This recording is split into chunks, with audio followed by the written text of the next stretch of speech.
देगी। गोपी बोली गोबर को कौन दाम लेवे लाला? बोले मैं लूंगा। चारों हमने खवायो, गैया हमारी, गौशाला हमारी, और गोबर ले जाएगी तू? लेके जाएगी तो मोल दे के जा।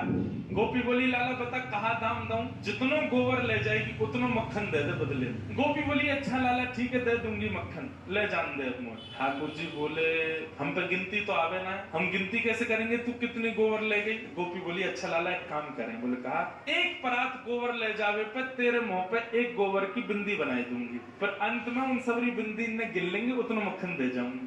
ठाकुर जी हाँ जे बढ़िया है। अब तो गोपी ले जावे नेक्स्ट तो गोबर निकाले बाकी बिंदी बनावे और लाला के मोड़े पर लगा दे। बोले अंत में ये सोदा मैया तो गिनवा लूंगा कितनी बिंदी है, यहाँ बिंदी यहाँ बिंदी यहाँ बिंदी, बार बार। अब गोपी का गोबर का काम हो चुका है लेकिन फिर भी आ रही है कि ठाकुर जी को बिंदी लगाऊंगी, और ठाकुर जी प्रतीक्षा कर रहे हैं ठेकेदार की तरह खड़े हैं। अब की बार गोपी आई, जैसे ही गोबर उठाया ठाकुर जी मुंह कर हाँ बिंदी यहाँ लगा दे बिंदी। जैसे ही गोपी बिंदी लगाने लगी तो गोपी ने कहा कि बुआ ने देखी ठाकुर जी कितने संभाल के अपनी बिंदी में रख रहे हैं कहीं एक गिर नहीं जाए। तो गोपी ने कहा कि अपनी परात टेढ़ी कर दी, पूरा गोबर ही मुंह पे डाल दिया ठाकुर जी के। सबरी बिंदी चली गई ठाकुर जी। लेकिन मेरी एक बात सुन ले, कहा मैं सबको लेके जाऊंगा, तू भी जावेगी, नंद बाबा जावेगो और रोहिणी मैया जावेगी, सबने मेरे ग्वाल बाल पूरे गोकुल को लेके जाएंगे मैया अपने ब्याह में। लेकिन मैया या दाऊ दादा ना लेके जाऊंगा मैं।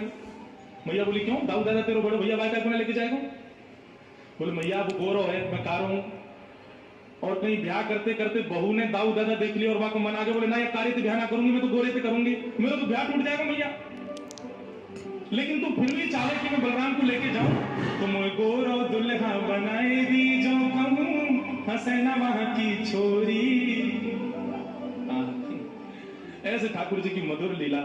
यशोदा मैया इतनी आनंदित होती है, लाला तू ऐसी बात मत करेगा नजर लग जाएगी तो काल की।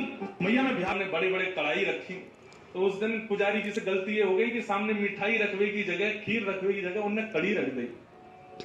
कड़ी रख दी, कड़ी के पीछे चावल रख दिए, चावल के पीछे मिष्ठान रखा और सब सजा दिए सामने।